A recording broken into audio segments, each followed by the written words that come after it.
அரசியல் கட்சி தலைவர்கள் உள்ள வரும்போது யாரும் எழுந்து நிக்கலனா அவனத்தான் ஒரு மாதிரியா குறுகுறுன்னு பார்ப்பாங்க. இவன் எழுந்து நிக்க மாட்டேங்கிறான், என்ன உட்கார்ந்துகிட்டு இருக்கிறான், நமக்கு மரியாதை பண்ண மாட்டேங்கிறான், இப்படி பார்ப்பாங்க. அன்னைக்கு ரசூலுல்லாஹ் எதை வினோதமா பார்த்தாங்க, நம்ம வரும்போது இவரே எழுந்து நிக்கிறாரு, அங்கே உத்தரவு போட்டார்கள், நான் வரும்போது யாரும் எழுந்து நிற்க கூடாது, உட்கார்ந்தவங்க அப்படி உட்கார்ந்துருக்கு. ஒரு வகுப்பறை ஆசிரியர் கூட தான் வகுப்பறைக்குள்ளே நுழைகின்ற பொழுது மாணவர்கள் எழுந்து நிற்க வேண்டும், அதுதான் தனக்கு செய்யப்படுகிற மரியாதை என்று நம்புகிறார்கள். ஆனால் அது அப்படி அல்ல. ஒரு இறை தூதர், ஒரு ஆட்சியாளர், மிகப்பெரும் நிலப்பரப்பிற்கு சாம்ராஜ்யத்திற்கு அதிபதி, அத்தகைய இறை தூதர் நபிகள் நாயகம் அவர்கள் சொல்கிறார்கள், நான் வந்தா யாரும் எழுந்து நிற்க கூடாது.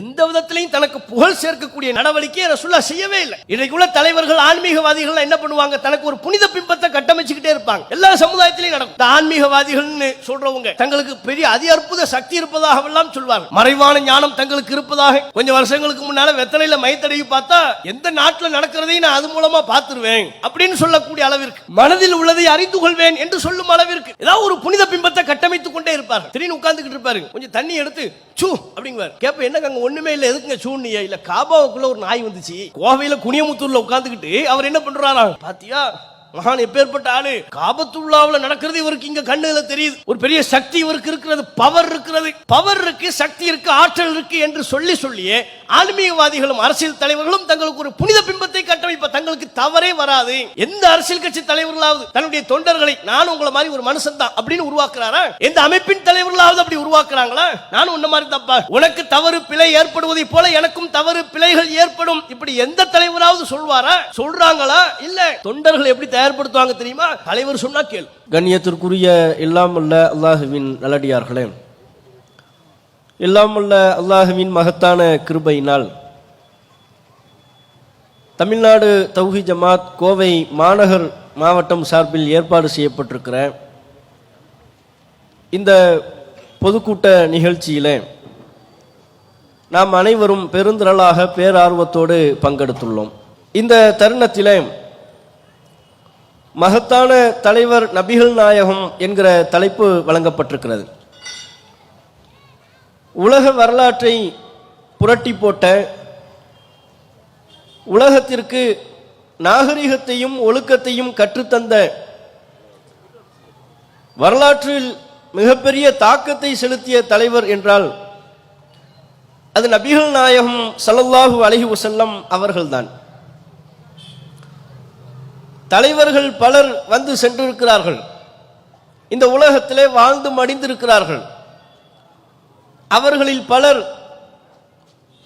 தங்களுக்கு வழங்கப்பட்ட அதிகாரத்தை பயன்படுத்தி தங்களது ஆதிக்கத்தை நிலைநாட்டியவர்கள் உண்டு. இன்னும் பலர் பிற நாடுகளின் மீது பல்வேறு யுத்தங்களை செய்து போர்களின் மூலமும் ஆயுதங்களின் மூலமும் தங்களுடைய புகழை, பெயரை நிலைநாட்டியவர்கள் உண்டு. ஆனால் தாம் வாழ்ந்த காலகட்டத்திலே செம்மையான குணத்தின் மூலம் நல்ல பண்புகளை கடைபிடித்து மக்கள் மனங்களை வென்ற தலைவர் என்றால் அது நபிகள் நாயகம் ஸல்லல்லாஹு அலைஹி வஸல்லம் அவர்கள் மட்டும்தான். அவர்களுடைய ஒட்டுமொத்த வாழ்க்கையையும் நாம் பகுப்பாய்வு செய்யும் போது உலக சரித்திரத்திலே நபிகள் நாயகத்தை போல் மக்கள் மனங்களை வென்ற ஒரு தலைவர் வேறு யாரும் இல்லை என்பதை உள்ளபடியே சொல்லிவிட முடியும். நீங்கள் உலகத்தில் தோன்றிய எத்தனையோ பல சீர்திருத்தவாதிகள் மக்கள் மத்தியில் அறிவுரை சொல்ல முற்படுகின்ற பொழுது தங்கள் சொல்லக்கூடிய கருத்திலிருந்து, பிரச்சாரத்திலிருந்து வாழ்க்கையை துவக்குவார்கள். ஆனால் நபிகள் நாயகம் அவர்கள் அதிலிருந்து வேறுபட்டவர்களாக மக்கள் மத்தியில் சீர்திருத்த பிரச்சாரத்தின் ஈடுபட்ட பொழுது தம்முடைய தூய்மையான வாழ்வை சான்றாக முன்வைத்தார்கள். எந்த சீர்திருத்தவாதியும் உலகத்தில் அப்படி செய்ததே இல்லை. எந்த ஒரு மனிதரால் தம்முடைய பிரச்சாரம் உண்மை என்பதற்கு தம்முடைய தூய்மையான வாழ்வை சான்றாக முன்வைக்க முடியும்? தாம் வாழ்ந்த காலகட்டத்தில் எந்த மனிதரும் விரல் நீட்டி குறை சொல்ல முடியாத அளவிற்கு அப்பழுக்கற்ற வாழ்க்கையை வாழ்ந்திருந்த மட்டும்தான் அந்த ஒரு மனிதருக்கு மட்டும்தான் அது சாத்தியம். ரசூலுல்லாஹ்வுக்கு அது சாத்தியப்பட்டது.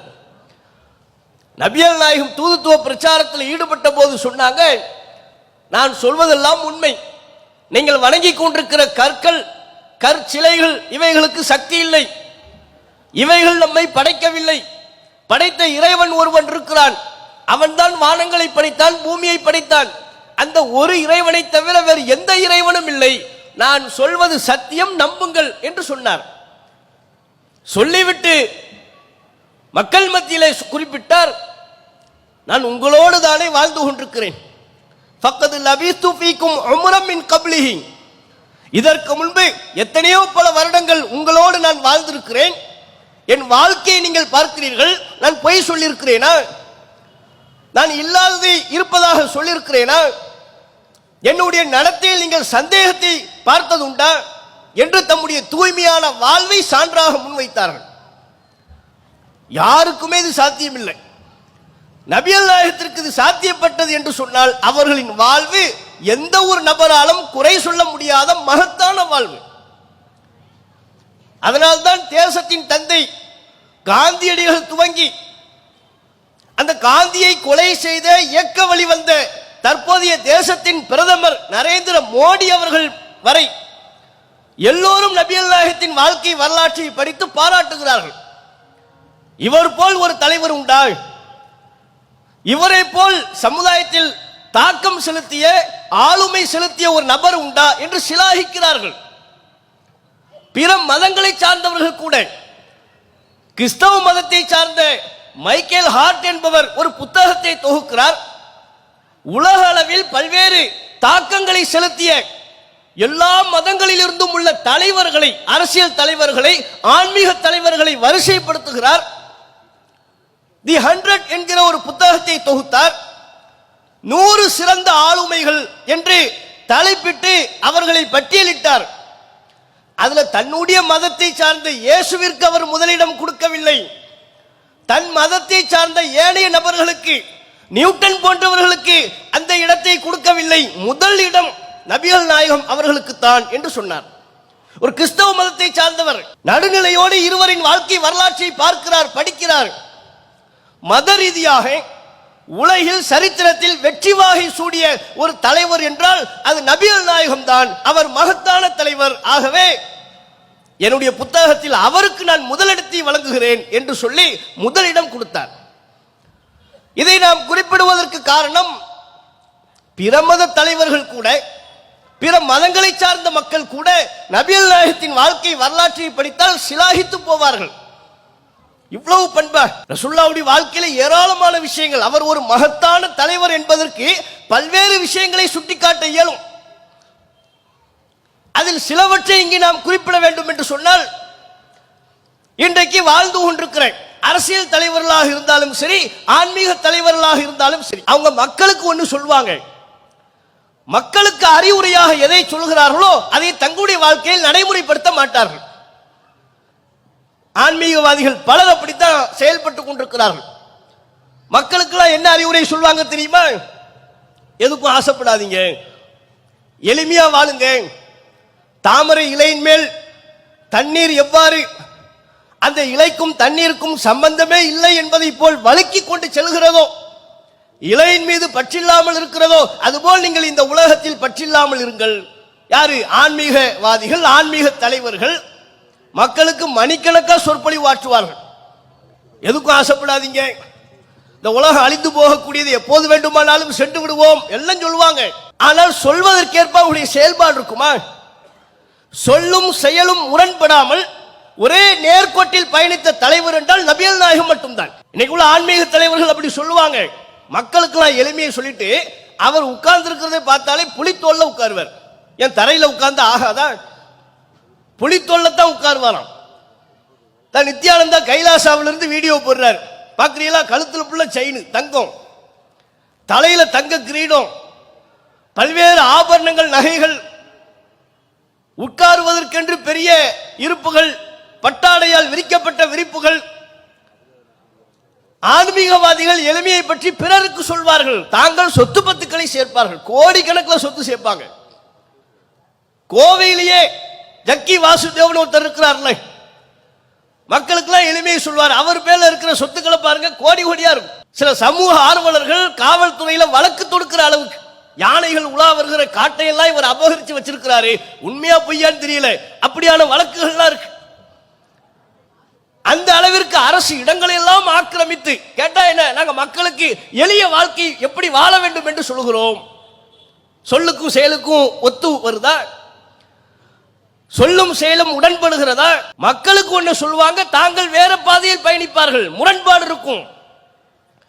ஆனா நபிகள் நாயகம் ஸல்லல்லாஹு அலைஹி வஸல்லம் அவர்கள் மக்களுக்கு எதை சொன்னார்களோ, அறிவுரையாக எதை மக்கள் மத்தியில் முன்வைத்தார்களோ அதற்கு செயல் வடிவம் கொடுக்கக்கூடிய தலைவராக, சொல்லுக்கும் செயலுக்கும் முரண்படாத தலைவராக நபிகள் நாயகம் இருந்தார்கள். அல்லாஹ் குர்ஆனில் அவ்வாறு சொல்கிறான். நபிகள் நாயகம் சொல்கிறார்கள், இன்னி உமிர்து, நான் அல்லாஹ்வால் உத்தரவிடப்பட்டிருக்கிறேன், அந்நகூன அவ்வள மன் அஸ்லம், கட்டுப்பட்டு நடப்பவர்களில் முதலாம் நபராக நான் இருக்க வேண்டும் என்று அல்லாஹ்வுடைய உத்தரவு. உங்களுக்கு நான் எதை சொல்றேனோ அதுக்கு நானும் கட்டுப்பட வேண்டும், கட்டுப்படுபவற்றில் நான் முதல் ஆளாக இருக்க வேண்டும். உங்களை விட முந்திக் கொண்டு உங்களுக்கு நான் சொல்லக்கூடிய செயல் திட்டங்களுக்கு, அல்லாஹ்வுடைய உத்தரவுகளுக்கு, சட்ட திட்டங்களுக்கு கட்டுப்பட்டு நடக்கணும். அப்ப கட்டுப்பட்டு நடப்பவற்றில் முதலாம் நபராக நபிகள் நாயகம் ஸல்லல்லாஹு அலைஹி வஸல்லம் அவர்கள் இருக்க வேண்டும். அல்லாஹ்வுடைய உத்தரவு அப்படியே இருந்தார்கள். ரசூலுல்லாஹ்வுடைய மனைவி அன்னை ஆயிஷா ரலியல்லாஹு அன்ஹா அவர்களிடம் கேட்கப்பட்டது, நபிகள் நாயகத்தின் குணம் எப்படி இருந்தது, அவர்களின் நடைமுறை எப்படி இருந்தது? அன்னை ஆயிஷா ரலியல்லாஹு அன்ஹா அவர்கள் பதிலளித்தார்கள், கான குலுகுஹு அல் குர்ஆன், நபிகள் நாயகத்தின் குணம் குர்ஆனாகவே இருந்தது. இது என்ன கேள்வி? ரசூலுல்லாஹ் எப்படி வாழ்ந்தார்கள் என்பது கேள்வியா? ரசூலுல்லாஹ்வுடைய நடைமுறை பற்றி நீங்கள் கேள்வி எழுப்புகிறீர்களா? குர்ஆன் என்ன சொன்னதோ, அல்லாஹ் சொன்னதாக நபிகள் நமக்கு என்ன அறிவுரையை வழங்கினார்களோ அதுதான் நபிகள் நாயகத்தின் வாழ்க்கை. சொல்லுக்கும் செயலுக்கும் எந்த முரண்பாடும் இல்லை. மக்களுக்கு சொன்னதை ரசூலுல்லாஹ் நடைமுறைப்படுத்தி காட்டினாங்க. எல்லா இடங்களிலும் ரசூலுல்லாஹ் தன்னை மக்களோடு பொருத்தி கொள்ளக்கூடியவர்களாக இருந்தாங்க. ஒரு முறை மக்கள்கிட்ட ரசூலுல்லாஹ் சொன்னாங்க, உங்களில் யாரும் தன்னுடைய நற்செயல்களால் சொர்க்கத்திற்குள் சென்று விட முடியாது. அப்ப ரசூலுல்லாஹ்விடத்துல சஹாபாக்கள் கேட்டாங்க, வலா அன்த யா ரசூலல்லாஹ், அல்லாஹ்வின் தூதரே நீங்களுமா? உங்களுடைய நற்செயல்கள் உங்களை சொர்க்கத்தில் நுழைக்க போதுமானது இல்லையா? எல்லாருமே நற்செயல் செய்யணும், ஆனா அல்லாஹ் நமக்கு செய்திருக்கக்கூடிய அந்த அருட்கொடைகளுக்கு நிகராக நம்முடைய நற்செயல்கள் அமையுமா என்று கேட்டால் கேள்விக்குறிதான். அந்த கருத்துல ரசூலுல்லாஹ் சொல்றாங்க, உங்க அமல்கள்லாம் பத்தாது, உங்க அமல்களை கொண்டு நற்செயல்களை கொண்டு நீங்க சொர்க்கத்துக்கு போக முடியாது. ரசூலுல்லாஹ் திருப்பி கேட்கிறாங்க, உங்களுக்கும் இதுதான் அளவுகோலா? உங்க நற்செயல்கள் உங்களுக்கு போதுமானது இல்லையா, பத்தாதா? நபிகள் நாயகம் சொன்னார்கள், ஆம் வலா அன, எனக்கும் தான். உங்களுக்கு என்ன நிலையோ அதுதான் எனக்கும். இல்லா யத்தகம்மதுனி அல்லாஹு பி ரஹ்மத்தி மின்ஹு, அல்லாஹ் தன்னுடைய அருளால் என்னை சூழ்ந்து கொண்டாலே ஒழிய நான் செய்யும் நற்செயல்கள் எனக்கு போதுமானது இல்லை. உங்களுக்கு என்னவோ அதுதான் எனக்கும். எனக்கு தனி பாதை அல்ல. நீங்கள்லாம் ஒரு ரூட்ல போக நான் இன்னொரு ரூட்ல போகக்கூடிய ஆள் அல்ல. உங்களுக்கு ஒரு வழியை காட்டிவிட்டு நான் வேறொரு வழியில் செல்பவன் அல்ல. உங்களுக்கு என்ன வழியோ அதுதான் எனக்கும், உங்களுக்கு என்ன சட்டமோ அதுதான் எனக்கும். எப்படி நபிகள் நாயகம் ஸல்லல்லாஹு அலைஹி வஸல்லம் அவர்கள் மக்களுக்கு சொன்ன அறிவுரையில் தங்களை பொருத்திக் கொள்கிறார்கள் பாருங்க. ஒருத்தர் வந்தார் ரசூலுல்லாஹ்ட்ட கேட்கிறாரு, அல்லாஹ்வின் தூதரே என்னுடைய தந்தை மறுமையில் எங்க இருப்பார், சொர்க்கத்தில் இருப்பாரா நரகத்தில் இருப்பாரா அப்படின்னு கேட்டாங்க. அவர் முஸ்லிம், ஆனா அவருடைய தந்தை முஸ்லிம் அல்ல. அல்லாஹ்விற்கு இணை கற்பித்த நிலையில் மரணித்து விட்டார். இறைவனுக்கு இணை கற்பித்த நிலையில் மரணித்தால் அவர் நரகம் செல்வார் என்பது திருக்குர்ஆனின் கட்டளை. அப்ப நபிகள் நாயகம் சொன்னாங்க, உன்னுடைய தந்தை நரகத்தில் இருப்பார். அவர் முகம் வாடுகிறது, சோகம் கொள்கிறார். சோகத்தோடு திரும்பி செல்கின்ற பொழுது அவரை அழைத்து நபிகள் நாயகம் சொன்னார், உன்னுடைய தந்தை மட்டுமல்ல, இன்ன அபி வ அபாக்க ஃபின்னார், எனது தந்தையும் நரகத்தில் தான் இருப்பார். உன் தந்தை மட்டுமா முஸ்லிம் இல்ல? ஒரு இறை தூதர் சொன்னார் பாருங்க, என்னுடைய தந்தை அவரும் இஸ்லாத்தில் இல்லை, இணை வைப்பில் மரணித்தவர், அவரும் கூட நரகத்தில் தான் இருப்பார்.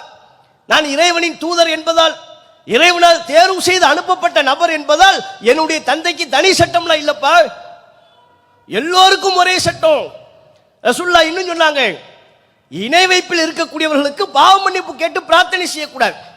ஷிர்க்ல இருந்து அவங்க மீண்டு வந்து விட்டால், இணை வைப்பில் இருந்து அவர்கள் விலகி திருந்தி வந்து விட்டால் அப்ப அவங்களுக்கு வேண்டி மன்னிப்பு கேட்கலாம். இணை வைப்புல இருக்கிற காலம் வரை இறைவா அவரை மன்னித்து விடு அப்படின்னு கேட்க கூடாது, அதுக்கு தடை. இது மக்களுக்கு இந்த சட்டத்தை சொன்னாங்களா? நபிகள் நாயகம் ஸல்லல்லாஹு அலைஹி வஸல்லம் அவங்க சொல்றாங்க, என்னுடைய தாய் அவர்களுக்காக பாவ மன்னிப்பு கேட்க அல்லாஹ்ட்ட அனுமதி கேட்ட அல்லாஹ் எனக்கு அனுமதி தரல. ஏன்? ரசூலுல்லாஹ்வுடைய தாயாரும் இணை வைப்பில் மரணித்தவர், முஸ்லிம் அல்ல. நபிகள் நாயகத்தின் பெற்றோர்கள் முஸ்லிம் அல்ல, அவங்க இஸ்லாத்தின்படி வாழவில்லை, அல்லாஹ்வுக்கு இணை கற்பித்த நிலையில் தான் மரணித்தார்கள். அதை சுட்டிக்காட்டும் விதமாக நபிகள் நாயகம் சொன்னார்கள், என்னுடைய தாய்க்கு மன்னிப்பு கேட்க எனக்கு தடை விதிக்கப்பட்டிருக்கிறது உங்களைப் போலவே. எனவே என்னுடைய இறைவனிடம் அன் அசூர கப்ர உம்மி, என் தாயாரின் கபரை மன்னரியை சந்திப்பதற்கு அல்லாஹ்விடம் நான் அனுமதி கேட்டேன், அதற்கு அல்லாஹ் எனக்கு அனுமதி வழங்கினான். கபரை போய் பார்த்துட்டு வாங்க, மன்னரையை போய் சந்திக்கலாம், முஸ்லிம் அல்லாதவர்களா இருந்தா கூட. அதுல மார்க்கத்தில் எந்த தடையும் இல்லை. தர்காவுக்கு தான் போகக்கூடாது. பொது மையவாடிகள் இருக்குமேயானால் அங்க முஸ்லிம்கள் அடக்கம் செய்யப்பட்டிருந்தாலும் சரி, முஸ்லிம் அல்லாதவர்கள் அடக்கம் செய்யப்பட்டிருந்தாலும் அதை படிப்பினைக்காக சென்று விட்டு வருவது தப்பு கிடையாது. பொதுவாக மையவாடிகளை பார்க்கும்போது என்ன சிந்தனை வரும்? உலகத்தில் எவ்வளவு ஆட்டம் போட்டான், தான் அங்கே படுத்து கிடக்கிறான் பார், மனைவி இல்லை, மக்கள் இல்லை, உலகத்தில் அவன் சேர்த்த சொத்து இல்லை, சுகம் இல்லை, தன்னந்தனியாக அனாதையாக மண்ணறையில் படுத்து கிடக்கிறான். நல்லவனாக இருந்தால் இறைவனின் இன்பத்தில் இருப்பான், தீயவனாக இருந்தால் இறைவனின் தண்டனையில் இருப்பான். நாமும் ஒரு நாள் நம்முடைய குடும்பத்தை விட்டு, நம்முடைய மனைவி மக்களை விட்டு, நம்முடைய சொந்த பந்தங்களை விட்டு, நம்முடைய நண்பர்களை விட்டு இதோ இந்த மண்ணறையில், இது போன்று நாமும் ஏதோ ஒரு மண்ணறையில் புதைக்கப்பட வேண்டிய காலம் வரும். மரணம் வரும் என்கிற சிந்தனை நமக்கு வரும். மரணம் வரும் என்கிற சிந்தனை ஊட்டப்படும் போது உலகத்தில் நம்முடைய ஆட்டம், நம்ம பெருமை, நம்முடைய ஆணவம், நம்முடைய அகம்பாவம் அதற்கெல்லாம் கடிவாளம் போடப்படும். அதனால நபிகள் நாயகம் சொன்னாங்க, மன்னரைகளை போய் சந்திக்கலாம், தப்பில்லை. அப்ப என் தாயாரின் மன்னரையை சந்திப்பதற்கு அனுமதி கொடுத்த இறைவன் பாவ மன்னிப்பு கேட்க அல்லாஹ் எனக்கு அனுமதி தரல உங்களைப் போலவே. அப்ப மக்களுக்கு நான் என்ன சட்டமோ அதான் நபிகள் நாயகம் ஸல்லல்லாஹு அலைஹி வஸல்லம் அவர்கள் கடைபிடித்தார்கள். எல்லா சந்தர்ப்பத்திலையும் அதை நபிகள் நாயகம் சொன்னார்கள், பகிரங்கப்படுத்தினார்கள். உங்களுக்கு ஒரு சட்டம், எனக்கு ஒரு சட்டம்லாம் இல்லை. உங்களுக்கு ஒரு சட்டம், என் குடும்பத்துக்கு இன்னொரு சட்டம், அதுவல்ல. அனைவருக்கும் ஒரே சட்டம். நபிகள் நாயகம் ஸல்லல்லாஹு அலைஹி வஸல்லம் அவங்க காலத்தில் ஒரு பெண்மணி திருடி விட்டாள். அந்த காலத்தில் அவர் உயர் குலத்தை சார்ந்த பெண்மணி என்று மக்கள் மத்தியில் பேசப்படுது. பிறப்பின் அடிப்படையிலேயோ குலத்தின் அடிப்படையிலேயோ உயர்வு தாழ்வு கற்பிக்க கூடாது, இது இஸ்லாத்தின் போதனை. ரசூலுல்லாஹ் அதை போதிச்சு இன மொழி நிற அடிப்படையில் பாகுபாடு காட்டுவதை, ஏற்றத்தாழ்வு கற்பிப்பதை முற்றாக ரசூலுல்லாஹ் தடை செய்து விட்டார்கள். இந்த தருணத்தில் அந்த பெண்மணி உயர்குலத்தை சார்ந்த பெண்மணி என்கிற நம்பிக்கை உள்ள சிலர் அவங்களுக்குள்ள பேசிக்கிட்டு இருக்கிறாங்க. இந்த பெண்மணி திருடி விட்டால் இஸ்லாத்தின்படி திருடியவர்களின் கை வெட்டப்பட வேண்டும். இந்த பெண்ணின் கை வெட்டப்பட்டால் அவருடைய குலத்திற்கே இழிவல்லவா, அந்த குலத்திற்கே அவமானம் அல்லவா?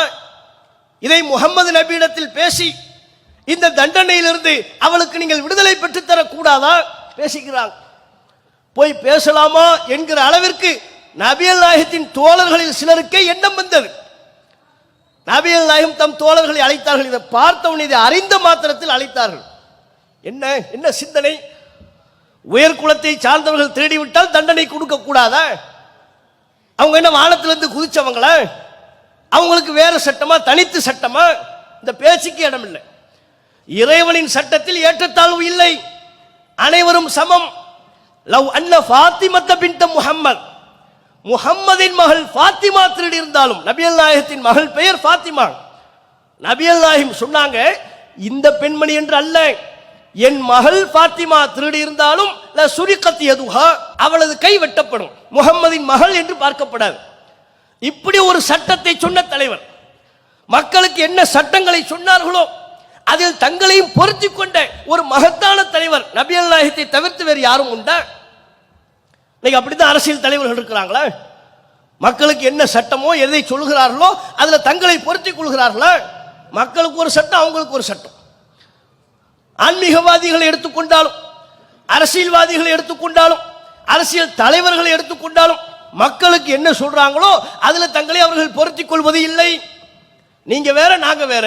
உங்களுக்கு நாங்க எதை சொல்றோமோ அதை நாங்க கடைபிடிக்க வேண்டிய அவசியம் இல்லை. எங்களுக்கு வேற சட்டம். நாங்க அரச குடும்பத்தை சார்ந்தவர்கள், நாங்கள் ஆட்சியில் இருப்பவர்கள், நாங்கள் இந்த பாரம்பரியத்தை கொண்டவர்கள். பேசப்படுதா இல்லையா? இப்படியான நிலை தமிழகம் தாண்டி இந்தியாவெங்கிலும் என் உலகமெங்கிலும் இந்த பாரபட்ச முறை இருக்கிறது. நிறம் பார்த்து பாகுபாடு காட்டுவார்கள். சமநீதி என்பது இருக்காது, சமத்துவம் இருக்காது. இந்த திருப்பரங்குன்ற விவகாரத்தை எடுத்துக்கங்க. எப்போதிலிருந்து இந்த திருப்பரங்குன்ற விவகாரம் பிரச்சனையா மாறுது? அனைவரும் சமம் என்கிற கான்செப்ட் இதுல கடைபிடிக்கப்பட்டதா? திருப்பரங்குன்றத்துல தர்காவும் இருக்கு, கீழே கோவிலும் இருக்கிறது. கோவில்ல என்ன சடங்கு சம்பிரதாயமோ இத்தனை ஆண்டு காலமாக அது அங்கே பின்பற்றப்பட்டு வருகிறது. தர்காவில் என்ன சடங்கு சம்பிரதாயமோ அது அங்கே பின்பற்றப்பட்டு வருகிறது. இஸ்லாத்தில் தர்கா இல்லை. இஸ்லாம் தர்கா வழிபாட்டை ஆதரிக்கவில்லை. அதான் உங்களுக்கு முன்பு விலாவரியாக விரிவாக பேசப்பட்டது.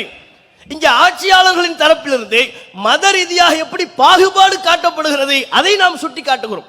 எல்லாருக்கும் ஒரு சட்டம் இல்லைங்கிறாங்க, சொல்லாமல் சொல்கிறார்கள். என்ன நடக்குது அங்க?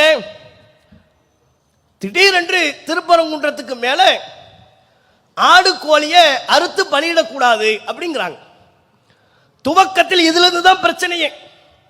அரசு அதிகாரிகளில் ஊடுருவிய சங்க பரிவார சிந்தனை கொண்ட நபர்கள் ஆரம்பத்தில் தர்காவுக்கு வந்த சில பேர் கோழியை கொண்டு போறாங்க. அவளை கோழியை கொண்டு போக கூடாதுன்னு கீழே இறக்கி விடுறான். அதான் பிரச்சனை, மையப்புள்ளி ஆரம்பமே அதுதான். அதுக்கப்புறம் தான் சில பேர் அங்க மேல போய் நின்று நாங்க பிரியாணி சாப்பிடுறோம்னு கிளப்பி விட்டாங்க. அவங்க சொல்றாங்க நாங்க பிரியாணியை சாப்பிடல. இதுவா இப்ப பிரச்சனை? அவன் குஸ்கா சாப்பிட்டானா பிரியாணி சாப்பிட்டானா அங்க பிரச்சனைக்கு மாத்திட்டாங்க. அரசாங்கத்தை சார்ந்த அதிகாரிகள் மேல கோழி கொண்டு போக கூடாது, ஆடு அறுக்க கூடாது என்று சொன்னதில் வந்த விளைவு. சரி, இப்பவும் அதைத்தான் சொல்றாங்க. இப்போதும் நீதிமன்றத்தின் சென்னை ஹைகோர்ட்டினுடைய மதுரை பிரிவு தர்காவில் ஆடு கோழி அறுக்க கூடாதுங்கிறாங்க. நம்ம என்ன கேட்கிறோம்? என்ன காரணம்? ஒரு காரணம் சொல்லுங்க. தர்காவில் ஆடு கோழி அறுக்க கூடாது என்பதுக்கு ஒரு காரணம் சொல்லுங்க. சட்டத்தில் அப்படி இருக்கா? அரசியல் சாசன சட்டம் அப்படி சொல்லுதா? இல்ல அந்த தர்காவில் அறுக்க கூடாதுன்னு எதுவும் சட்டம் இருக்கா? நீதிபதிகள் நீங்கள் தீர்ப்பை சொல்கிறீர்கள் என்றால் அது சட்டத்தின்படி இருக்கணும். எந்த சட்டம் அப்படி சொல்லிச்சு? அதை தானே கேட்கிறோம். என்ன சட்டம்? நீங்க சொன்ன அந்த தீர்ப்புக்கு சட்டத்தின் விதிகளை காட்டுங்க, நாங்க கட்டுப்படுறோம். அரசியல் சட்ட சாசனம் உருவாக்கப்படும் போது தர்காக்கள் ஆடு கோழி அறுக்க கூடாதுன்னு சொல்லப்பட்டுச்சா? இயற்றப்பட்டதா? புதுசா எதுவும் சட்ட திருத்தம் நடைபெற்றதா?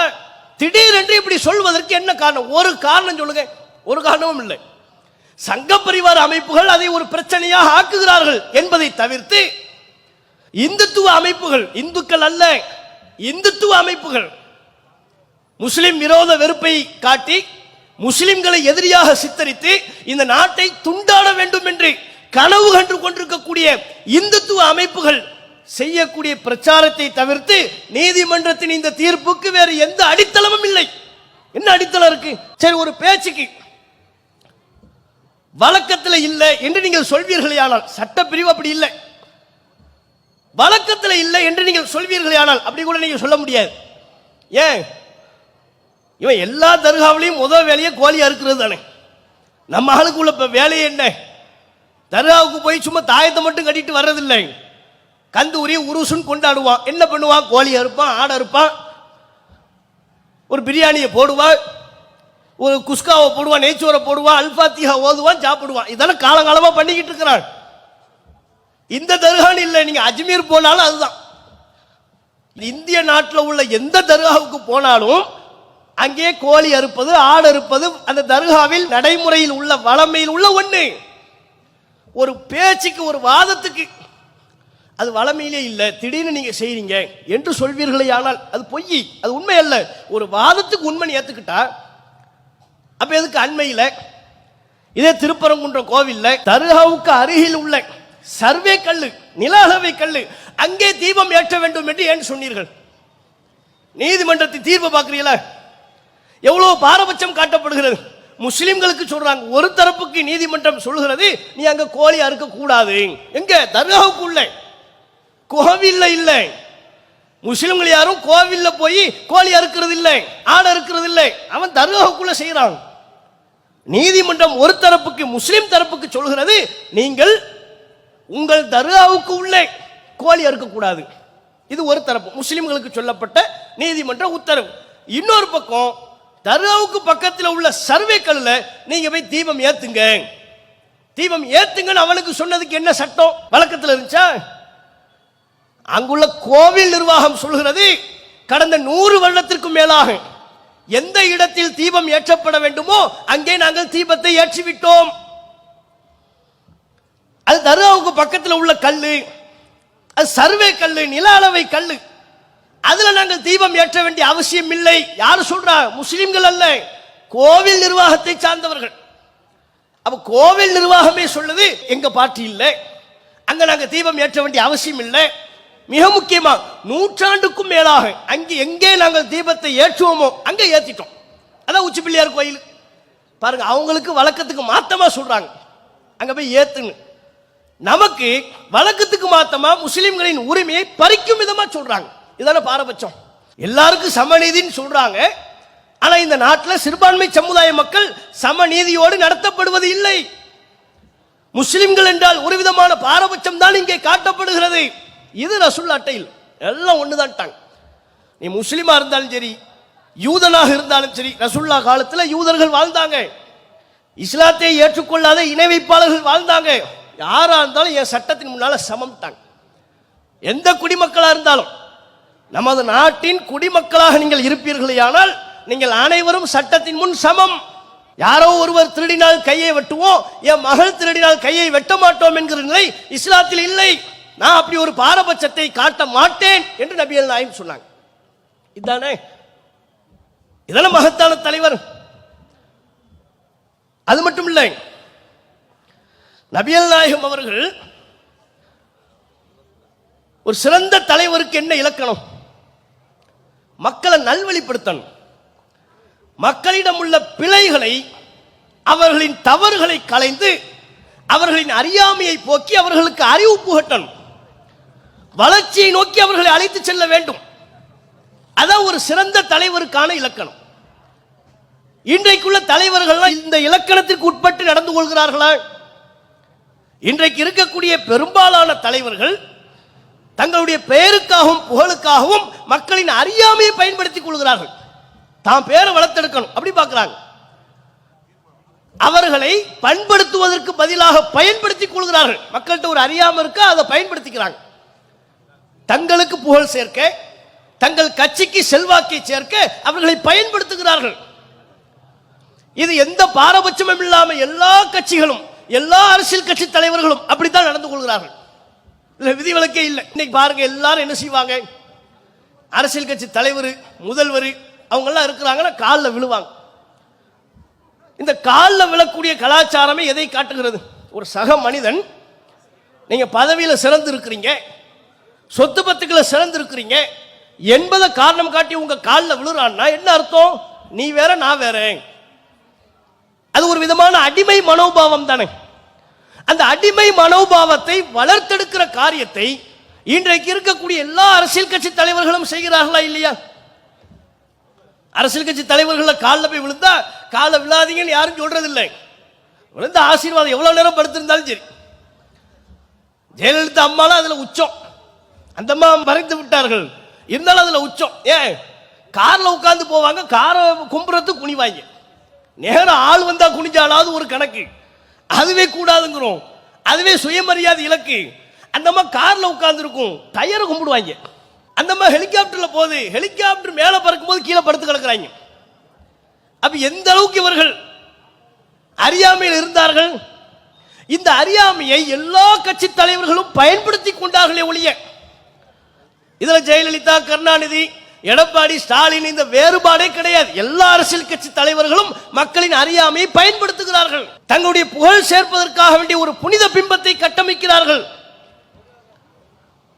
இப்படி தலைவர்கள் இருக்கின்ற பொழுது நபிகள் நாயகம் ஸல்லல்லாஹு அலைஹி வஸல்லம் அவர்களை நீங்கள் பார்ப்பீர்களேயானால் தனக்கு எந்த விதத்திலையும் புகழ் சேர்ப்பதை நபிகள் நாயகம் விரும்பாத ஒரு உத்தம தலைவராக நபிகள் நாயகம் இருந்தாங்க. எந்த விதத்திலையும் தனக்கு மக்களின் அறியாமை பயன்படுத்தி தனக்கு புகழ் சேர்க்கவே இல்லை. எல்லாரும் காலில் விழுறத விரும்பினாங்க. அன்றைக்கும் அந்த பழக்கம் எல்லாம் இருந்தது. ஆனா நபிகள் நாயகம் எந்த உத்தரவை பிறப்பித்தார்கள் தெரியுமா? யாரும் என் காலில் விழக்கூடாதுட்டாங்க. யாரா இருந்தாலும் என் காலில் நீங்கள் விழாதீர்கள். காலில் விழுவதற்கு அனுமதி கேட்ட போதே மறுத்து விட்டார்கள். அப்படிலாம் செய்யக்கூடாது. காலில் விழ வேண்டும் என்று நான் யாருக்கும் சொல்வதாக இருந்தால் ஒவ்வொரு பெண்ணும் தன் கணவனுக்கு கட்டுப்பட வேண்டும் என்று நான் சொல்லியிருப்பேன். இஸ்லாத்துல காலில் விழுவதற்கு இடமே இல்லை, பேச்சுக்கே இடம் இல்லைட்டாங்க. காலில் விழுறதை மட்டும் ரசூலுல்லாஹ் தடுக்கலை. தான் ஒரு சபையில் அமர்ந்திருக்கின்ற பொழுது தன்னுடைய தோழர்கள் வருவாங்க. ரசூலுல்லாஹ் வந்தா எழுந்து நிற்பாங்க. அப்படி எழுந்து நிற்பதை பார்த்து ரசூலுல்லாஹ் முகத்தை அப்படியே அதிருப்தி வெளிப்படுத்துறாங்க. என்ன நம்ம வரும்போது எழுந்து நிற்கிறாங்க? இன்னைக்கு நேர் உள்டாவா இருக்கு. அரசியல் கட்சி தலைவர்கள் உள்ள வரும்போது யாரும் எழுந்து நிக்கலன்னா அவனைத்தான் ஒரு மாதிரியா குறுகுறுன்னு பார்ப்பாங்க. இவன் என்ன எழுந்து நிக்க மாட்டேங்கிறான், என்ன உட்கார்ந்துகிட்டு இருக்கிறான், நமக்கு மரியாதை பண்ண மாட்டேங்கிறான், இப்படி பார்ப்பாங்க. அன்னைக்கு ரசூலுல்லாஹ் எதை வினோதமா பார்த்தாங்க? நம்ம வரும்போது இவரையே எழுந்து நிற்கிறாரு. அங்கே உத்தரவு போட்டார்கள், நான் வரும்போது யாரும் எழுந்திருக்க கூடாது, உட்கார்ந்தவங்க அப்படி உட்கார்ந்துருங்க. ஒரு வகுப்பறை ஆசிரியர் கூட தான் வகுப்பறைக்குள்ளே நுழைகின்ற பொழுது மாணவர்கள் எழுந்து நிற்க வேண்டும், அதுதான் தனக்கு செய்யப்படுகிற மரியாதை என்று நம்புகிறார்கள். ஆனால் அது அப்படி அல்ல. ஒரு இறை தூதர், ஒரு ஆட்சியாளர், மிக பெரும் நிலப்பரப்பிற்கு சாம்ராஜ்யத்திற்கு அதிபதி, அத்தகைய இறை தூதர் நபிகள் நாயகம் அவர்கள் சொல்கிறார்கள், நான் வந்தா யாரும் எழுந்து நிற்க கூடாது. எந்த விதத்திலையும் தனக்கு புகழ் சேர்க்கக்கூடிய நடவடிக்கையை ரசூலுல்லாஹ் செய்யவே இல்லை. இன்றைக்குள்ள தலைவர்கள், ஆன்மீகவாதிகள் என்ன பண்ணுவாங்க? தனக்கு ஒரு புனித பிம்பத்தை கட்டமைச்சுக்கிட்டே இருப்பாங்க. எல்லா சமுதாயத்திலையும் நடக்கும். நம்ம சமுதாயத்திலேயே இந்த ஆன்மீகவாதிகள்னு சொல்றவங்க முன்பே உங்களுக்கு சொல்லப்பட்டதை போல தங்களுக்கு பெரிய அதி அற்புத சக்தி இருப்பதாகவெல்லாம் சொல்வார்கள். மறைவான ஞானம் தங்களுக்கு இருப்பதாக. கொஞ்சம் வருஷங்களுக்கு முன்னால வெத்தலையில மைத்தடவி பார்த்தா எந்த நாட்டில் நடக்கிறதையும் நான் அது மூலமா பார்த்துருவேன் அப்படின்னு சொல்லக்கூடிய அளவிற்கு, மனதில் உள்ளதை அறிந்து கொள்வேன் என்று சொல்லும் அளவிற்கு ஏதாவது ஒரு புனித பிம்பத்தை கட்டமைத்துக் கொண்டே இருப்பார்கள். திடீர்னு உட்கார்ந்துக்கிட்டு இருப்பாரு, கொஞ்சம் தண்ணி எடுத்து சூ அப்படிங்குவார். கேட்ப, என்னங்க அங்கே ஒண்ணுமே இல்லை, எதுக்குங்க சூழ்நிலை? இல்லை, காபாவுக்குள்ள ஒரு நாய் வந்துச்சு. எது? அவர் இருக்கிறது இங்க கோவையில் குனியமுத்தூர்ல உட்கார்ந்துக்கிட்டு அவர் என்ன பண்றாரா? சூன் தண்ணியை அள்ளி ஊத்துறாரு. என்னங்க பண்ணீங்கன்னு கேட்டா, காபாவுக்குள்ள ஒரு நாய் வந்துச்சு, அதை நான் தண்ணியை ஊதி விரட்டி விட்டேன். அங்க நாய் வந்து அங்க உள்ள போலீஸ் பாத்துக்குவாங்க, அங்க ஆள் இல்லாமலையா இருக்கு பாக்குறதுக்கு. இப்படி சொல்லி பாத்தியா மகான் எப்பேற்பட்ட ஆளு, காபத்துல்லாவில் நடக்கிறது இவருக்கு இங்க கண்ணுல தெரியுது, ஒரு பெரிய சக்தி இவருக்கு இருக்கிறது, பவர் இருக்கிறது, பவர் இருக்கு, சக்தி இருக்கு, ஆற்றல் இருக்கு என்று சொல்லியே ஆன்மீகவாதிகளும் அரசியல் தலைவர்களும் தங்களுக்கு ஒரு புனித பிம்பத்தை கட்டமைப்ப, தங்களுக்கு தவறே வராது. எந்த அரசியல் கட்சி தலைவர்களாவது தன்னுடைய தொண்டர்களை நான் உங்களை மாதிரி ஒரு மனுஷன் தான் அப்படின்னு உருவாக்குறாரா? எந்த அமைப்பின் தலைவர்களாவது அப்படி உருவாக்குறாங்களா? நானும் உன்ன மாதிரி தப்பா, நீ சொல்றதுல எப்படி மிஸ்டேக் வருமோ நான் சொல்வதிலேயும் மிஸ்டேக் வரும். உனக்கு தவறு பிழை ஏற்படுவதை போல எனக்கும் தவறு பிழைகள் ஏற்படும். இப்படி எந்த தலைவராவது சொல்வாரா? சொல்றாங்களா? இல்ல. தொண்டர்கள் எப்படி தயார்படுத்துவாங்க தெரியுமா? தலைவர் சொன்னா கேளு, எதை சொன்னாலும் தலையாட்டு. ஏன்? அவர்கிட்ட தப்பே வராது, சொல்றது ஃபுல்லா சரியாத்தான் சொல்வார். நம்ம தலைவர் எதை சொன்னாலும் அது கரெக்டா இருக்கும், அவர்கிட்ட மிஸ்டேக்கே வராது. இப்படித்தானே சொல்றவங்களை பார்க்கிறோம். நபிகள் நாயகம் ஸல்லல்லாஹு அலைஹி வஸல்லம் அவங்க இந்த தலைவர்களிலிருந்து வேறுபட்டவராக மக்களில் தன்னை அடையாளப்படுத்திக் கொண்டார்கள். உங்களை மாதிரி தான் நானும், இன்னமா அன பஷரும் மிஸ்லுக்கும், நானும் உங்களை போன்ற ஒரு மனிதன். தொழுகையில ஒரு ரக்காத்தை முன்பின்னாக கூடுதலாகவோ குறைவாகவோ தொழுது விட்டார்கள். மக்கள் என்ன நினைச்சு வந்தாங்க தெரியுமா? ரசூலுல்லாஹ்வுக்கு மிஸ்டேக் நடக்கல, அல்லாஹ்வே தொழுகையின் எண்ணிக்கையை குறைச்சிட்டான், இப்படி வந்தாங்க மக்கள். புனித பிம்பம் கற்பிக்கும் எண்ணத்தில் தான் வந்தார்கள். நபிகள் நாயகம் அதை பயன்படுத்திக் கொள்ளாமல் இல்லப்பா உறுதிப்படுத்துறாங்க. அப்படியா? நான் கூட்டி தொழுதுட்டேன், உறுதிப்படுத்தி விட்டு நான் மறந்துட்டேன், நானும் உங்களை மாதிரி ஒரு மனுஷன். அன்சாக்கமா தன்சவுன, நீங்கள் மறப்பதை போல எனக்கும் மறதி வரும். நான் தொழுகையில எதையும் கூட்டி குறைத்து தொழுது விட்டால் அந்த தவறை எனக்கு உணர்த்துங்கள் என்று சொன்னவர்கள் நபிகள் நாயகம். யாராவது அப்படி சொல்லுவாங்களா? அன்றைய காலத்தில் போட்டிகள் நடக்கும். ஒட்டக போட்டி, போருக்கு யுத்தத்திற்கு தயார்படுத்துவதற்காக வேண்டி ஒட்டக போட்டி பந்தயம்லாம் வைப்பாங்க. ஒட்டகம் மட்டும் ஓடும். அப்போ கிராமத்திலேருந்து ஒருத்தர் ஒரு ஒட்டகத்தை கூட்டு வந்தார், அவரும் போட்டியில் கலந்து கொண்டார். நபிகள் நாயகத்தின் ஒட்டகம் தோற்றுவிட்டது, அந்த கிராமவாசியின் ஒட்டகம் ஜெயித்து விட்டது. ரசூலுல்லாஹ் அமைதியாக இருக்கிறாங்க, மக்கள் அமைதியாக இல்லை. என்ன நபிகள் நாயகத்தின் ஒட்டகம் தோற்றுவிட்டது, இது ஏத்துக்க முடியலையே, நபி ஒட்டகம் எப்படி தோற்கும், இவ்வளவு காலமா நபிகள் நாயகம் தானே ஜெயித்தார்கள், வெற்றி பெற்றார்கள், இதுல என்னமோ இருக்குன்னாங்க. இன்னைக்கு உள்ள அரசியல்வாதிகள் சொல்றாங்கல்ல, தோத்துட்டா இது எதிர்க்கட்சியின் சதி அப்படிங்குவார். உலகளாவிய சதி, யார் இவர் இங்க ஜெயிக்க தோக்கணுங்கிறதுக்கு உலகளாவிய சதிங்கிற அளவுக்கு பேசுவார். அப்படி நபித்தோழர்கள் பேசிக் கொண்டிருக்கும் பொழுது என்ன நடந்துச்சு, எப்படி ரசூலுல்லாஹ்வுடைய ஒட்டகம் தோற்றது? நபியிடத்தில் வந்தார்கள். நபிகள் நாயகம் அழகாக வாழ்க்கையின் அர்த்தத்தை தத்துவத்தை சொன்னார்கள். ஏன் எனக்கு தோல்வி வராதா, ஏன் ஒட்டகம் தோக்காதா? புரிஞ்சுக்கங்க, வாழ்க்கையில எது ஒன்று உயர்ந்தாலும் ஒரு நாள் அது தாழாமல் இருப்பதில்லை, கண்டிப்பா தாழும், உயர்ந்து கொண்டே செல்லார். உயர்வுக்கென்று ஒரு எல்லை இருக்கிறது. ஒருவர் வெற்றி பெற்றுக் கொண்டே சென்றால் ஒரு கட்டத்தில் தோல்வியை தழுவத்தான் வேண்டும். வெற்றியை ஏற்றுக்கொள்வதை போல தோல்வியையும் ஏற்றுக்கொள்ளுங்கள் என்று சொன்னவர் நபிகள் நாயகம் அவர்கள். அது எனக்கும் பொருந்துப்பா, நான் தோக்க மாட்டேனா, ஏன் ஒட்டகம் தோற்காத? எந்த வகையில் நீங்க பார்த்தாலும் நபிகள் நாயகத்தை போல மக்களை பண்படுத்தியவர், மக்களுக்கு அறிவுரை வழங்கியவர், மக்களை சரியான முறையில் அறிவு புகட்டிய ஒரு தலைவரை நீங்க பார்க்கவே இல்லை. இன்னைக்கு மக்களுக்கு மொழியின் பெயரால் இனத்தின் பெயரால் பல்வேறு வெறிகள் ஊட்டப்படுது. ஒரு கட்டத்தில் தற்கொலை செய்து கொள்கிறார்கள், இனத்திற்காக மொழிக்காக தற்கொலை செய்து கொள்கிறார்கள். அவ்வாறு தற்கொலை செய்து கொள்ளக்கூடிய நிகழ்வுகளை அந்தந்த தலைவர்கள் எப்படி அணுகுகிறார்கள்? இனத்துக்காக உயிர் கொடுத்த தியாகி, மொழிக்காக உயிரை இழந்த தியாகி, அவருக்கு ஒரு சிலையை வச்சு அவருடைய புகைப்படத்தை தங்களுடைய மேடைகளில் வைத்து அலங்கரித்து மாலை போட்டு கும்பிடுவாங்க. யார? தற்கொலை பண்ணவங்களை. இந்த வழிபாட்டு செய்யக்கூடிய பழக்கம் நடைமுறை மக்கள் மத்தியில் என்ன செய்தியை கொண்டு போய் சேர்க்கும்? நீ செத்தா நீ தியாகியாக்கப்படுவாய், மொழிக்காக வேண்டி செத்தா, இனத்துக்காக வேண்டி தற்கொலை பண்ண, குலத்துக்காக சாதிக்காக நீ தற்கொலை செய்தால் தியாகியாக்கப்படுவாய், வீரனாக்கப்படுவாய். இதுதானங்க உலகத்தில் எல்லா தலைவர்களும் சொல்ற மெசேஜ். அப்படித்தானே செய்யறாங்க. அவங்க ஏதோ தியாகி போல ஆக்கி விடுவார்கள். யாரும் இதை கண்டிக்குது முட்டாள்தனம் யாரும் சொல்றாங்களா? இது முட்டாள்தனம். ஏன் இவர் மொழிக்காக வேண்டி ஏன் தீக்குளிக்கணும்? தலைவருக்காக ஏன் இவர் தீக்குளிக்க வேண்டும்? இனத்திற்காக இவர் ஏன் தீக்குளிக்க வேண்டும்? தன் குடும்பத்தை நடுத்தரவில் நிறுத்திவிட்டு இவர் ஏன் சென்றார்? இவர் ஒரு முட்டாள், இவரை போல் நீங்கள் யாரும் இந்த முடிவை எடுத்து விடாதீர்கள். இப்படி சொல்றதுக்கு பதிலா அவரை தியாகி ஆக்கிடுவாங்க, குடும்பம் நடுத்தருவில் நிற்கும். இந்த போக்கே ரசூலுல்லாஹ் செய்யல. அல்லாஹ்வின் தூதர் காலத்தில் மக்களை காப்பதற்காக ஒரு யுத்தம் நடைபெற்றது. அதில் ஒருவர் தற்கொலை செய்து விடுகிறார். ரசூலுல்லாஹ் உடனே அவரை பார்த்தீங்களா, அவர் மாதிரி ஒரு தியாகி உண்டா? சொல்லலை. அவருக்கு சிலை வைக்க வேண்டும் சொல்லவில்லை. நபிகள் நாயகம் சொன்னார்கள் அவர் நரகத்தில் இருப்பார் என்று சொன்னார்கள். என்ன தற்கொலை? உங்களுக்கு ஒரு துன்பம் வந்து விட்டால் அதை தாங்க இயலாது என்றால் தற்கொலை செய்து கொள்வீர்களா? தற்கொலை என்பது இறைவனின் முடிவை நீங்கள் அவசரப்பட்டு தேடிக்கொள்ளக்கூடிய ஒன்று. அதற்கு இறைவன் உங்களுக்கு தண்டிப்பான், நீங்கள் நரகம் செல்வீர்கள். தற்கொலை செய்தவர் நரகத்தில் இருப்பார் என்று நபிகள் நாயகம் தம்முடைய கண்டனத்தை பதிவு செய்தார்கள். அங்க ஸ்டாப் ஆகுது. இப்படி சொன்னா தற்கொலை என்பது ஸ்டாப் ஆகும். அதை ரசூலுல்லாஹ் பண்ணாங்க. எல்லா வகையிலுமே, எந்த வகையிலையும் நபிகள் நாயகம் ஸல்லல்லாஹு அலைஹி வஸல்லம் அவர்கள் இன்றைக்கு இருக்கக்கூடிய தலைவர்களிலிருந்து முற்றிலும் வேறுபட்ட ஒரு தலைவராக, மாறுபட்ட ஒரு தலைவராக, மக்களை பண்படுத்தக்கூடிய ஒன்றிணைக்கக்கூடிய தலைவராக நபிகள் நாயகம் ஸல்லல்லாஹு அலைஹி வஸல்லம் அவர்கள் இருந்தார்கள்.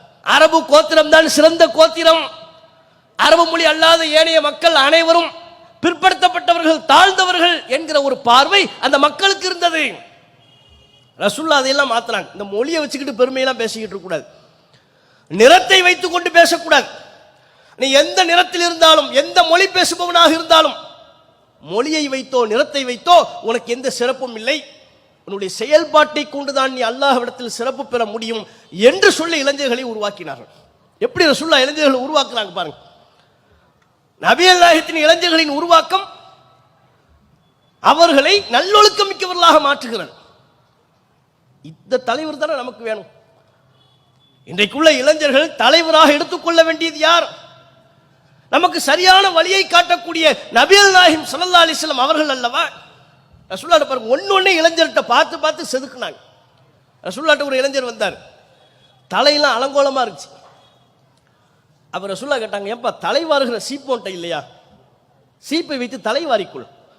யாருக்கு தலையில முடி இருக்குதோ அவங்கெல்லாம் முடியை கண்ணியப்படுத்துங்க நாங்க தலையை வாரிக்கொண்டு அழகுற தங்களை அமைத்துக் கொள்ளுங்கள் நாங்க இல்லாதவங்க கவலைப்பட வேண்டியதில்லை இருக்கிறவங்க அதை அழகுறப்படுத்திக் கொள்ளுங்கள் ஒருத்தர் வந்தாரு இந்த பக்கம் பாதி சிரைச்சிருக்கிறாரு பாதி முடி இருக்கிறது அப்படியும் ஒரு இளைஞர் வந்தார் ரசூலுல்லாஹ் சொன்னாங்க இந்த பாதி சிரைத்து பாதி வைக்கிற வேலையெல்லாம் வேண்டாம் சிரைச்சா முழுமையா சிரைங்க மொட்டை இல்ல முழுமையா விட்டுருங்க முழுமையா வைத்துக்கொண்டு அழகா சீவி அழகுபடுத்திக் கொள்ளுங்கள் நபிகள் நாயகம் சொன்னார்கள் இன்னல்லாஹ ஜமீலுன் யுஹிப்புல் ஜமால் அல்லாஹ் அழகானவன் அழகாக இருப்பதை விரும்புகிறான் தூய்மையாயிரு தலைமுடி இருந்தால் அதை அழகுபடுத்திக்க பாதி சிரைத்து பாதி மலித்து பாதி விட்டு அலங்கோலமா இருக்காத எப்படி ரசூலுல்லாஹ் பண்படுத்துறாங்க பாருங்க நபிகள் நாயகத்தின் இந்த போதனை இன்றைய காலகட்டத்தில் உள்ள இளைஞர்களுக்கு கூட தேவை அவன் பாதி சிரைச்சு பாதி வச்சிருந்தான்ல இப்ப என்ன பண்றானா இங்க ஒரு 3 கோடு இங்கிட்ட ஒரு 3 கோடு நடுவுல ஒரு அணில் மண்டை மாதிரி வெளியே நிற்கும் வான் நோக்கி நீட்டி வச்சிருப்பார் இல்ல இன்னும் சில பேர் வருவாங்க கலர் ஸ்ப்ரே தலையில உனக்கிறதுக்கு கலர் ஸ்ப்ரே மரக்கலர்ல ஒரு ஸ்ப்ரே அடிச்சு விட்டு தூரத்துல இருந்து பார்த்தோம்னா தலையில அணில் நிக்குது நம்ம நினைப்போம் திடீர்னு சிவப்பு கலர்ல தலையை பூசிட்டு வர்றான் திடீர்னு மஞ்சள் கலர் பூசிட்டு வர்றான் விதவிதமா ஹேர்ல இவ்வளவு கலரா அதுவும் என்ன பாதி மலித்து பாதி சிரைத்து பாதியை விட்டு அலங்கோலமா இது ஃபுல்லா இந்த புள்ளிங்கோ ஸ்டைல் இப்ப இதுக்கு பேர் என்ன புள்ளிங்கோ ஸ்டைலு அப்படி இருந்தா தான் எங்க வயசுக்கு மரியாதை இந்த புள்ளிங்கோங்கிறதுனால தானே இவ்வளவு டேஞ்சர் இவ்வளவு பிரச்சனை இவங்களெல்லாம் தலைவர்கள் சீர்படுத்தினா அவங்களுக்கு தக்க அறிவுரையை கொடுத்திருந்தா சிறந்த தலைவர்களை தங்களுக்கான தலைவராக தேர்வு செய்திருந்தா சமூகத்தில் இவ்வளவு பெரிய அவலம் நடக்குமா திருத்தணி துவங்கி ஒவ்வொரு தெருவரையிலையும் சீர்கட்ட இளைஞர்களால் தான் சமூகம் மோசமடைகிறது திருத்தணியில் என்ன நடந்துச்சு ட்ரெயின்ல சென்னையிலிருந்து திருத்தணி போறான் ஒரு வடமாநில இளைஞன் ஒரு 4-5 புள்ளிங்கோ தான் ஈவினிங் புள்ளிங்கோ இந்த 4-5 புள்ளிங்கோ இருந்து கொண்டு பட்டாக்கத்தி வச்சிருக்கிறாங்க ட்ரெயினில் போனால் நம்மளாம் டிக்கெட்டு தானே வச்சிருப்போம் அவன் பட்டாக்கத்தி வச்சிருக்கான் பட்டாக்கத்தியை எடுத்து இப்படி வெட்டுற மாதிரி சைகை பண்றான் அந்த வீடியோ எடுக்கிறான் குறிப்பிட்ட ஸ்டேஷன் வந்த உடனே அந்த வடமாநில இளைஞரை வெளியே அழைத்து சென்று தாக்குகிறார்கள் பட்டாக்கத்தியால் தாக்குகிறார்கள் எவ்வளவு பெரிய கொடுந்துயரம் வடமாநிலத்தை சார்ந்தவன் என்பதால் தாக்குதல் நடக்கலை தமிழ்நாட்டில் எத்தனையோ பகுதிகளில் வடமாநில இளைஞர்கள் இருக்கிறாங்க திருப்பூர்ல இருக்கிறாங்க நம்ம கோவையில் இருக்கிறாங்க சென்னையில் இருக்கிறாங்க அவங்களாம் நிம்மதியா பணிபுரிந்து கொண்டு இருக்கிறார்கள் அவங்க அனைவருக்கும் இத்தகைய சம்பவம் நடக்கலதான் ஆனா ஒருத்தருக்கு நடந்தாலும் ஏன் இது நடைபெறுகிறது முகத்துல ரத்தம் சொட்ட சொட்ட ஒரு 16 வயது இளைஞன் கத்தியை வைத்து பட்டாக்கத்தியை வைத்து வெட்டுவான் என்றால் அதை வீடியோ படம் எடுப்பான் என்றால் அதை சமூக வலைத்தளத்தில் பகிர்வான் என்றால் அவனுடைய சிந்தனை எந்த அளவிற்கு கெட்டு போய் இருக்கிறது அவன கூலிப்படையா காசு கொடுத்து கொலை செய்யறதுக்குன்னு கூலிப்படை இருக்கு நம்ம நாட்டில் அவன் இவருக்கு இல்லாதவன் அதையே தொழிலாக செய்யக்கூடியவன் இந்த 16-15 வயது இளைஞர்கள் கூலிப்படையை சார்ந்தவர்களா இல்லை தானே அப்ப இவன் உள்ளத்துல நமக்கெல்லாம் பக்கத்தில் ஒருத்தருக்கு ரத்தம் சொட்ட சொட்ட முகம் ஃபுல்லா ரத்தமா இருக்குன்னு வைங்க பரிதவிப்போம் என்ன ஆச்சுன்னு தெரியலையே சில பேர் பார்த்து அவன் மயக்கம் அடைகிறதுக்கு முன்னால இவன் மயக்கம் போட்டு விழுந்துருவான் காப்பாற்ற போறேங்கிற பேர்ல இவன் மயக்கம் போட்டு விழுந்துருவான் இவனுக்கு கடைசியில் சோடா கொடுக்கணும் என்னையா ஆச்சு இல்ல ரத்தம் முகத்துல இருந்து ஒருத்தரை பார்த்தா நான் மயக்கம் போட்டு கீழே விழுட்டேன் நிறைய பேர் அப்படி இருப்பாங்க ஆஸ்பத்திரிக்கு போவாங்க ஆஸ்பத்திரி வாழையிலே ஆளு கிறக்கி கீழே விழுந்துருவாங்க அவரை வச்சு யாரையும் நலம் விசாரிக்க போனவரா இருப்பார் அவருக்கு ட்ரிப் ஏத்தனைப்போம்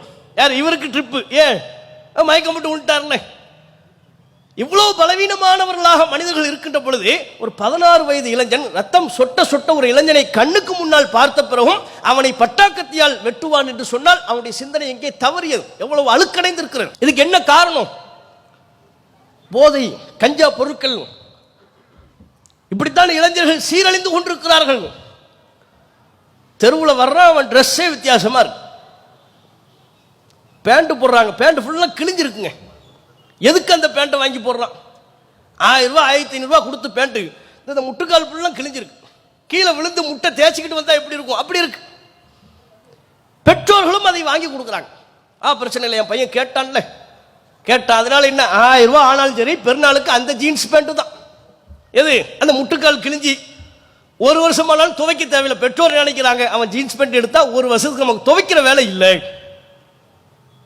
இப்போ இதே நம்ம கைலி உடுத்திட்டு வர வேட்டி உடுத்துட்டு வர்றாங்க நம்ம கைலி உடுத்துட்டு கைலி அங்கங்க கிழிச்சுக்கிட்டு பின்னால கிழிச்சு முன்னால கிழிச்சிட்டு வந்து நின்னோம்னா நீங்க ஏத்துக்குவீங்களா? கைலி எல்லாம் வேட்டியை கிழித்து கொண்டு வீட்டுக்குள்ள வந்தா நீங்க அனுமதிப்பீங்களா? என்ன பைத்தியக்காரனா இருக்கிறான் வேட்டியை கிழிச்சுக்கிட்டு நடமாடுறான் சொல்லுவீங்களா மாட்டீங்களா? அப்ப வேட்டியை கிழித்து கொண்டு வந்தால் பைத்தியக்காரத்தனம். பேண்ட் மட்டும் முட்டை கிழிச்சுக்கிட்டு பின்னால் பகுதியை கிழிச்சுக்கிட்டு வரலாமா? அது மட்டும் ஸ்டைலா மாறிடுதா? நாளைக்கு நானும் சட்டையை கிழிச்சுக்கிட்டு வர்றேன் ஸ்டைலுன்னு ஏத்துக்குவீங்களா? கிறுக்கனா இருக்கிறான் கிழிஞ்ச சட்டையை போட்டுக்கிட்டு இருக்கிறான் சொல்ல மாட்டீங்க. ஆனா அதுவே ஒரு இளைஞன் அத்தகைய ஒழுங்கீனமான ஆடைகளை அணிந்து கொண்டால் அது ஃபேஷன் மாறிடுது. தலைவர்களை தட்டி கேட்பதில்லை, அவர்களை ஒழுங்குபடுத்துவதில்லை. அவர்களை அந்த நிலையுடனே அந்த அறியாமையுடனே பயன்படுத்தக்கூடியவர்களாகத்தான் பல தலைவர்கள் இருக்கிறார்கள். பைக்கை எடுத்துக்கிட்டு சுத்துறான் இங்கே அங்கே. பைக்கே எவ்வளவு? 2 லட்சம் ரூபா. எதுக்கு அவ்வளவுக்கு? அவனுக்கு எதுக்கு பைக்கு? 3 லட்சம். எனக்கு அப்பாச்சி பைக்கு தான் வேணும், அந்த பைக்கு தான் வேணும், இந்த பைக்கு தான் வேணும். பெற்றோர்கள்ட்ட அடம் பிடித்து அந்த பைக்கை வாங்குகிறார்கள். பின்னால் யாராவது ஏறி உட்கார முடியுமா? ஏன் இப்படி வச்சு தான் ஏறி உட்காரணும். இப்படி இருக்கும் பைக். எல்லா பைக்கும் இப்படி இருக்குங்க, சமமா இருக்கும். அவன் வாங்குற பைக் மட்டும் இப்படி இருக்கும். உட்கார்ந்தோம்னா ஆட்டோமேட்டிக்கா கீழே இறங்கிடுவோம். அது உன் தங்கச்சியை கூட்டு போக முடியுமா? உங்க அம்மாவை கூட்டு போற பைக்கா அது? உனக்கு எதுக்கு இந்த பைக்கு? அப்ப யாரை கூட்டு போறதுக்கு இந்த பைக் உனக்கு? இந்த ரோட்ல ஸ்டைல் பண்றாங்கல்ல ஃப்ரெண்ட்ஸுகளை, பெண் தோழியர்கள் அழைத்து கொண்டு முன்னால வீலிங் பண்றாராம். அப்படி வீலை தூக்குறதுக்கு அந்த குரூப் தான் இது. ஸ்பீடா போறது, ரேசிங் வைக்கிறது. எதுக்கு இந்த சேட்டை? ஏன் இவ்வளவு ஒழுங்கினோம்? இளைஞர்கள் பண்படுத்தப்படுவதில்லை. நபிகள் நாயகம் ஸல்லல்லாஹு அலைஹி வஸல்லம் அவர்கள் தம்மிடம் வந்து சேர்ந்த இளைஞர்களை பண்படுத்தினார்கள், பக்குவப்படுத்தினார்கள். தலைமுடிய கூட பார்த்தாங்க. வாரி இருக்கிறானா? தலையை முடிய எப்படி வெட்டுறான், அவன் ஆடை எப்படி அணிகிறான், அவன் செருப்பு எப்படி அணிகிறான், ஒவ்வொன்றையும் பார்த்து பார்த்து செதுக்கினார்கள். இந்த தலைவரை நாம் நம்முடைய தலைவராக ஏற்றுக்கொள்வோமையானால் நம்முடைய வாழ்வு சீராகும். ஆனால் இன்றைக்கு இருக்கக்கூடிய இளைஞர்களுக்கு நபிகள் நாயகம் ஸல்லல்லாஹு அலைஹி வஸல்லம் அவர்கள் பின்பற்றத்தக்க தலைவராக தெரியவில்லை. அரசியல்வாதிகள், சினிமா நபர்கள், சினிமா நடிகர், அந்த நடிகர் எப்படி ஆடை உடுத்துறாரோ அப்படியே பிரதிபலிப்பரு. அவரை பார்த்துட்டா போதும். இந்த விஜய் கட்சி துவங்கி இருக்கிறார். அரசியல்வாதியா அவர் போக போகத்தான் அவருடைய செயல்பாடு என்னங்கிறது தெரியும். அது ஒரு பக்கம் இருந்தாலும் கரூர்ல ஒரு பிரச்சனை, கட்சி கூட்ட நெரிசல்ல 41 பேர் செத்து போயிட்டான். ஒரு கட்சி தலைவரா, ஒரு அரசியல் தலைவராக பாதிக்கப்பட்ட நபர்களை போய் பார்க்கணுமா இல்லையா? உங்களுக்காக வர்றேன் தானே பிரச்சாரம் பண்றாரு. தன்னுடைய கூட்டத்தில் கலந்து கொண்டு 41 பேர் உயிரை இழந்தார்களே, அவங்க வீட்டுக்கு போய் பார்த்தாரா? அவங்கள சந்திச்சாரா? அவங்களுக்கு ஆறுதல் சொன்னாரா? இதுல நம்ம சமுதாய இளைஞர்கள் சொல்றா அவர் எங்க ஊருக்கும் வரணும். எதுக்கு 40 பேர் சாவத்துக்கா? எங்க ஊருக்கு தலைவர் எப்ப வருவான்னு பார்க்கணும். நம்ம சமுதாயத்தை சார்ந்த புருக்காப்பட்ட ஒரு மூதேவி அது வீடியோல பேசிக்கிட்டு இருக்கு. அவர் வந்தார்னா நான் அவரை கட்டி பிடிச்சி முத்தம் கொடுப்பேன். அவனை குறை சொல்லக்கூடாது, அந்த அம்மாவை குறை சொல்லி ஒரு புண்ணியம். அவன் புருஷனை கூப்பிடணும். இது மாதிரி பொதுக்கூட்டத்தில் அவனை கூப்பிட்டு உன் பொண்டாட்டிக்கு நீ என்ன சொன்ன, எப்படி வளர்த்து வச்சிருக்கிற பாரு. அவர் வந்தார்னா அவரை கட்டி பிடிச்சி முத்தம் கொடுப்பாளாம். கூட பிறந்தவன் தாங்க சகோதரன். நீங்க சகோதரன் யாரையும் நினைக்கலாம், அது வேறு. அதுக்காக மற்றவர்கள் சகோதரர்கள் ஆயிடுவார்களா? மார்க்க சட்டம் என்ன? ரசூலுல்லாஹ்வோட நமக்கு மேல. அல்லாஹ்வின் தூதர் நம்ம எவ்வளவு உயிரா நேசிக்கிறோம், எவ்வளவு தூய்மையான ஒரு நபர். அந்த அல்லாஹ்வின் தூதர் தன் மனைவிமார்களின் கரங்களை தவிர வேறு எந்த அந்நிய பெண்மணியின் கையையும் தொட்டதில்லை. அதான் ஒழுக்கம். மா மஸ்ஸத் யதுன் நபி யதம்ரஅத்தின், அல்லாஹ்வின் தூதருடைய கரம் வேறு எந்த அந்நிய பெண்மணியின் கையையும் தொட்டதில்லை. அந்த ஒழுக்கத்தை இளைஞர்களுக்கு நபிகள் நாயகம் முன்மாதிரியாக சொல்கிறார். நீங்களும் இப்படி இருங்க. அந்நிய ஆனா அந்நிய பெண்களின் டச் பண்ணிடாதீங்க, அந்நிய பெண்களா அந்நிய ஆண்களை டச் பண்ணாதீங்க. அது தேவையற்ற சிந்தனைக்கு வழிவகுக்கும், உங்கள் ஒழுக்க வாழ்விற்கு பாதகத்தை உண்டாக்கும். இது நபிகள் நாயகத்தின் போதனை. இப்படி நமக்கு எல்லாவற்றிலும் வழிகாட்டுவதற்கு நபிகள் நாயகம் ஸல்லல்லாஹு அலைஹி வஸல்லம் அவர்கள் இருக்கின்ற பொழுது இவர்கள் தங்களுக்கு எந்த விதத்திலையும் பயன் தராத, தங்களின் வாழ்வை திருத்துவதற்கு முன்வராத, தங்களின் அறியாமையை பயன்படுத்திக் கொள்ளக்கூடிய, தங்களை வைத்து தங்களது லாபத்தை பெருக்கிக் கொள்ளக்கூடிய நபர்களை, சுயநலம் கொண்ட நபர்களை தலைவர்கள் என்று கருதுவார்களேயானால் இந்த இளைய சமூகம் எப்படி மீட்டு வரும்? இந்த இளைய சமூகம் எப்படி தங்களுடைய பாதையை சரி செய்து கொள்ளும்? ஆகவே உலகத்தில் மீண்டும் ஒரு முறை நாம் மிக தெளிவாக சொல்லிக் கொள்கிறோம், மக்களத்தில் தங்களை தலைவர்கள் என்று சொல்பவர்கள் எல்லாம் நமக்கு தலைவர்களாக ஆகிவிட முடியாது. நாம் உயிரை விட மேலாக நேசிக்கக்கூடிய ஒரே தலைவர், உலக வரலாற்றையை புரட்டி போட்ட தலைவர், நம் அனைவரின் மனங்களிலேயும் எப்போதும் ஒரு சிறந்த முன்மாதிரியாக திகழ வேண்டிய தலைவர் நபிகள் நாயகம் ஸல்லல்லாஹு அலைஹி வஸல்லம் அவர்கள் மாத்திரம்தான். அவர்களுடைய வாழ்க்கையை, அவர்களுடைய அறிவுரையை நாம் நம்முடைய வாழ்வில் பின்பற்றி நம்முடைய செயல்பாடுகளை சீர் செய்து கொள்வோமாக என்று கேட்டு என்னுடைய உரையை நிறைவு செய்து கொள்கிறேன். வாஹிரு தாவானா அல்ஹம்துலில்லாஹி ரப்பில் ஆலமீன். அஸ்ஸலாமு அலைக்கும் வரஹ்மத்துல்லாஹி வபரகாத்துஹு. அல்லாஹு அக்பர், அல்லாஹு அக்பர்.